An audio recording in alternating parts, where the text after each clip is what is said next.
Welcome back to Key Talk Media. This your host, Key Talk. Check it out, man. Alright. I'm gonna give a shout out to Notification Gang, Key Talk Gang, give it all the reader the same thing for rocking with me every single video. If you listen to my voice right now, go ahead and like the video and hit the notification so you get a notification every single time I drop a video. Anyways. So the last time we spoke on the war on gangbangers being spearheaded by trash-talking Charles, pretty much a guy that goes by the name of Flip Vino had just got arrested because he was threatening trash-talking Charles, and not only threatened him, but he also took the action to go find trash-talking Charles whenever he thought trash-talking Charles was inside of Magic City. Him and a couple of his partners went up there and was like, hey, where's trash-talking Charles at? I heard y'all having a celebrity up here. We just want to have a conversation with him.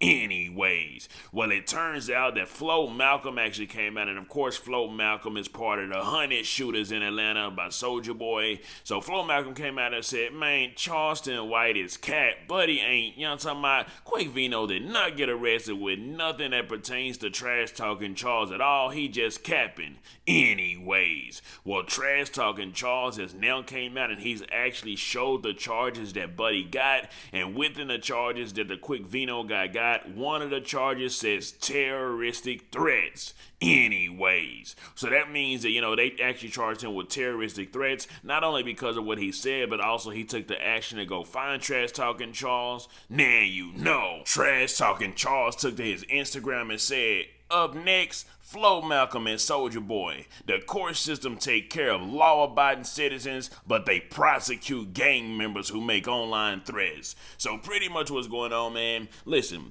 they don't probably care if the gang bangers and the gang members are killing each other and they getting each other out the way. That's probably cool in their eyes. Well, not cool in their eyes, but they more likely to just let that slide and let it go on. But then when it comes to, a gang banger going against somebody who's, on paper is not only just like a citizen that's not a gangbanger, but also who works with Homeland Security, who works with law enforcement, who also does community activist kind of stuff. I mean, that person literally has reign to go online and say a whole lot of the crazy stuff that they want to, all because they're not actually considered a gang. So if they go after the gangs and say, so that if that person like Trash Talking Charles actually says a lot of crazy stuff to the gangs, but the gangs then try to retaliate as if they're trying to ban him off of a land. Well, the first thing is the gangs can't really ban like an actual citizen off the land because most of the gang members don't actually own the land. So there's no way they can actually do that. So if you banning somebody who's not a gang member, pretty much gang members can only violate other gang members. Once gang members try to violate people that's not gang members, then they pretty much will be considered in the wrong under the law.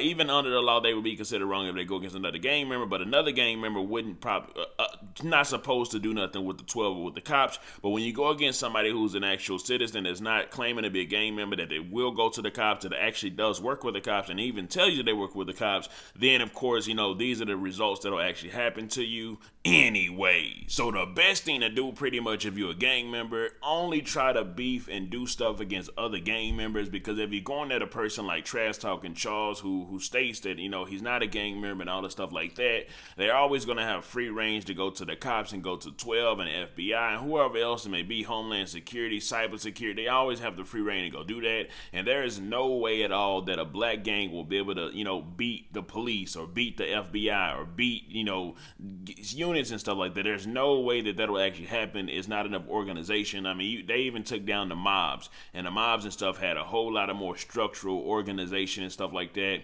Now, instead of, saying the threats that you're going to do to somebody, it's best if y'all are just going to do what y'all going to do, to just do what y'all going to do and not try to interact unless you're just doing it for entertainment. If you're just doing it for entertainment, like Trash Talking Charles is doing, like, partial entertainment, partial trying to really get the gang members out of here, then okay, you can benefit off the situation. You'll gain some clout, you'll gain some views, but if you're seriously trying to, go at them, that's not something that you want to say online, and then you don't want to record yourself actually going after to get them after you've made the threats, because now that makes it like the threats that you made are actually real, and the next thing you know, you end up in jail with a terroristic threat charge. Anyways, speaking of gangs, it is not looking good right now for Young Thug because it seems like not only does his YSL, his record label that some people are calling a gang are coming out snitching and, I'm talking about saying stuff that they done because Lil Woody, or however you say his name, is not the only person that's actually coming out and ratting on Young Thug. He's got multiple people from his YSL gang that's actually coming out doing a whole lot of snitching and ratting, but it turns out right now that Young Thug's actually being sued by promoters for missed shows, so they trying to get their money back. Some of them said that they paid him $150,000 up front already, and they was going to give him another $150,000 once he popped up at the show. So these people have won their money back, and then also some of the jewels that Young Thug had was not paid off. So when he got arrested, they actually detained him and they actually took his jewels and a whole lot of other evidence. So a lot of that jewelry and stuff, you've got the jewelers trying to get their jewels back pretty much, and hey, he ain't finished paying off those jewels, so this is our property. That's not his property. I'm gonna need my jewels back now. Anyways, so even though Young Thug is down right now, a lot of the people that he probably even promoted or did anything good for, they want their money back. They want their products, their jewels back. And as far as Young Thug getting out, it's not looking like Buddy will be getting out anytime soon, especially with all these new revelations and, the YSL snitching on him, turning on him. The Lil Woody guy pretty much said that, they all went back to Young Thug's house after they killed the guy Nut. Anyways, let me know something. Do y'all feel any type of sympathy for Young Thug, or is this a position that he actually put himself in by still having the feet in the streets, even though he was $1 million rapper? Also, how do y'all feel about trash talking Charles? Do y'all feel like trash talking Charles has just been a big old bully to the gangbangers now, or is this a taste of their own medicine and something they deserve? Let me know something. Comment down below. Let me know what you think about this entire ordeal. I'm out.